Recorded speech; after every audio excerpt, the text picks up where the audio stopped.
The South Carolina Attorney General says a man from Union is charged with 4 counts of sexual exploitation of a minor.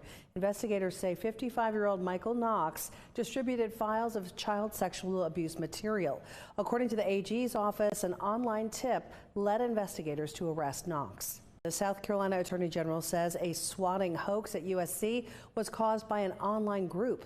In a release this morning, AG Alan Wilson says a self-proclaimed leader of the group told Wired.com his group is responsible for the report of the active shooter on August 24th. It shut down the campus for hours. Police determined there was no active shooter. The news starts now, live with breaking news. Good evening. Let's start with that breaking news. Spartanburg police are searching for a shooting suspect. They say a woman was shot outside a Walmart tonight. It happened around 7:30 at the Dorman Center drive store. Police say an officer working security at Walmart heard gunshots outside. The officer found who had been shot. They were shot twice, and she told that officer the shooter was her ex-boyfriend. Police say the suspect quickly drove off. Now, if you were in the area and have any information, you're asked to call police or Crime Stoppers at the number you see on your screen right there. Authorities say a woman is injured after being shot by a deputy in Spartanburg County. Investigators say it happened around 7:30 Monday night after deputies responded to a call on Bridgeford Lane. We're told a deputy was confronted by a suspect wielding a large kitchen knife, and that suspect was shot and taken to Spartanburg Regional Medical Center for treatment. A neighbor nearby described hearing a loud pop and seeing emergency crews rush in.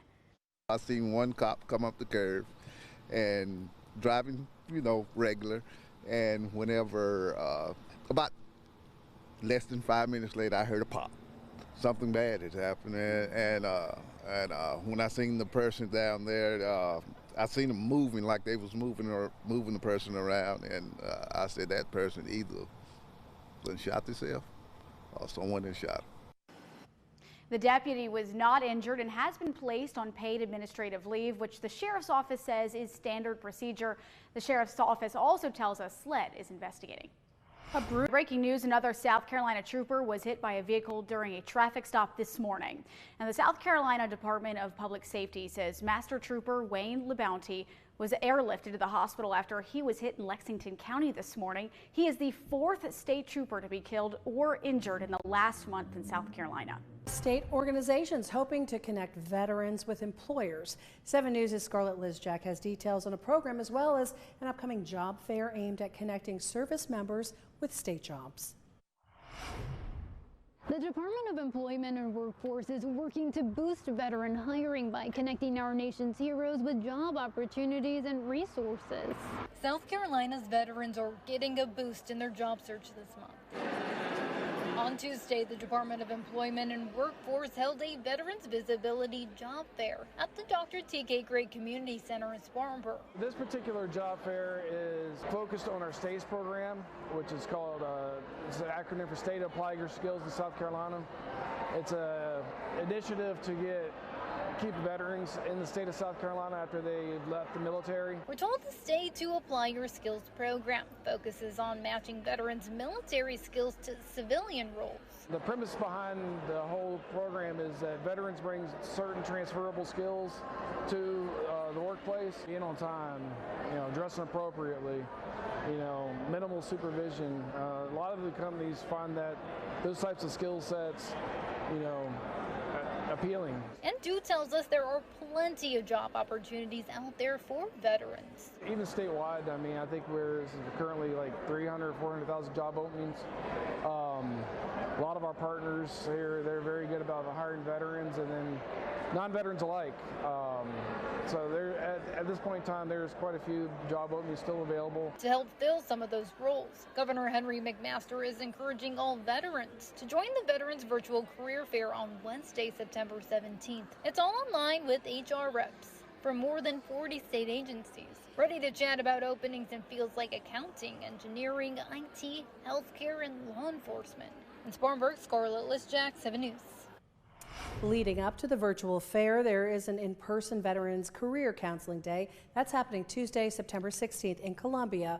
Veterans can get one-on-one resume help, interview prep, and advice from fellow veterans who now work in state government. And all the details on that STAY program and the upcoming job fair are on WSPA.com. Who live in Clemson can expect a change soon that leaders will say that it'll help you save money. That's always good, right? We love to save money, don't we? 7 News' Ariana Meadows has a closer look at the city's newest utility project. It's a story you'll see only on 7. Right now, crews with the city of Clemson are out here on Orange Court. You can kind of see them off in the distance working.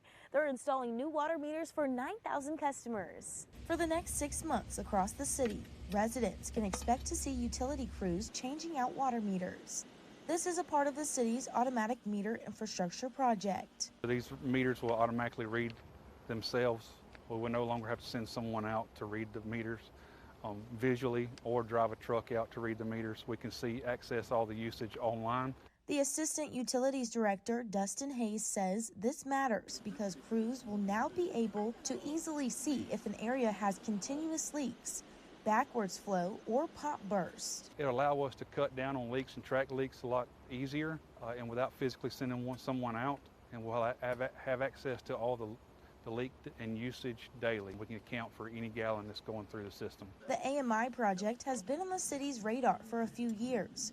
More efficient is what the city tells us is what they have been looking for.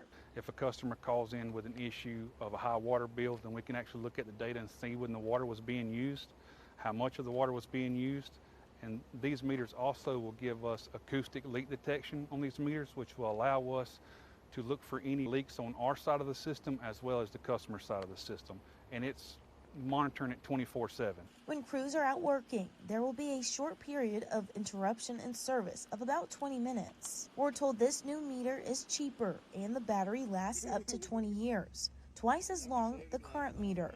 This is a way for us to modernize our water infrastructure system and allow us to always put the customer first. In Clemson, Ariana Meadows, 7 News. And we are told this project was funded by a utility bond. To a developing story out of Greenville, during a football game at Christ Church, a public address announcer made a derogatory comment about South Carolina State University, comparing the school to the State Department of Corrections. 7 News' Taylor Farmer has more. In a statement, leaders at South Carolina State University tell me the school has stood for excellence, dignity, and opportunity for nearly 130 years. Both SC State and Christ Church added that remarks made at Friday night's football game did not reflect the values of either institution. Under the Friday night lights, the Christ Church Cavaliers kicked off against the Riverside Warriors. Christ Church coming out on top in a nail-biter, 37-34. But the athletes' accomplishments on the field were overshadowed by comments made by the team's PA announcer at halftime. When discussing football games coming up over the weekend, he made a comment that compared South Carolina State University to the South Carolina Department of Corrections. The announcer apologized over the intercom but was let go. Christ Church school leaders told us in a statement the comment was inconsistent with our values and added, quote, CCES remains committed to respect, inclusion, and ensuring that our gatherings reflect our values. South Carolina State University, a historically black institution, also responded to the comments stating, our expectation is always that our students, alumni, and institution be treated with respect. We are focused on moving forward in a spirit of understanding. Christ Church has a bye game this Friday night. They'll play at Chapman on the 19th and return home to face Hampton County later this month. In Greenville County, Taylor Farmer, 7 News.